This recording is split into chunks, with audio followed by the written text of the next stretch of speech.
PL Punia जो कि ST/SC के चेयरमैन हैं, वो आए हुए थे कानपुर। उनसे खास बातचीत की गई है। हमारे संवाददाता ने उनसे खास बातचीत की है। क्या कुछ उन्होंने कहा है, आइए जरा सुनते हैं। राष्ट्रीय अनुसूचित जाति आयोग के राष्ट्रीय अध्यक्ष पीएल पुनिया साहब हमारे साथ में हैं। हम बात करेंगे डिविजनल मीटिंग में कई डिसीजन लिए गए हैं, कई डिविजनल मीटिंग हुई है। कानपुर में डिविजनल मीटिंग थी, उसमें भी कई चीजें निकल के आई। सबसे बड़ा मुद्दा ये निकल के आ रहा है कि प्रदेश में दलित नेताओं की सरकार भी रही है, तो आखिरकार क्या रहा है इस दलित नेताओं की सरकार में, दलितों के साथ में किस तरह का व्यवहार हुआ है, इसके विषय में जानकारी जानेंगे।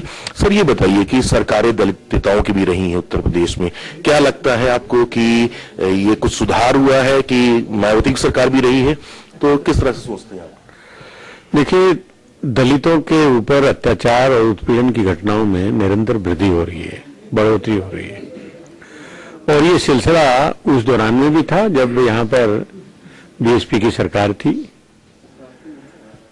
और वो इसलिए क्योंकि उस दौरान में भी दलित उत्पीड़न को रोकने के मुद्दे वो प्राथमिकता में नहीं थे। उनकी अपनी प्राथमिकताएं अलग थी। जो प्राथमिकता रही होंगी उनकी, जो व्यक्तिगत स्वार्थ सिद्धि करना, वो प्राथमिकता में रहा है, और वही आज भी प्राथमिकता में। उनका जो मेन मकसद वोट लेकर सत्ता में आ जाना, और फिर वोटों की बात छोड़कर नोटों की बात करते रहे, ये हमेशा होता रहा, और ये बड़ा दुर्भाग्यपूर्ण है।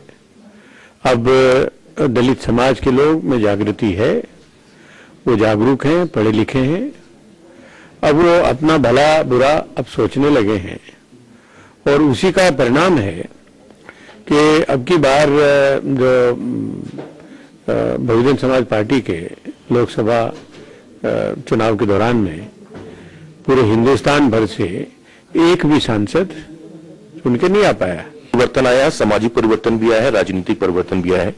उत्तर प्रदेश की बात की जाए तो समाजवादी पार्टी किस तरह से दलितों के विषय में सोच रही है? क्या आपको लग रहा है कि वहां से कुछ उद्धार होगा? इतने सालों का कार्यकाल उनका हो चुका है।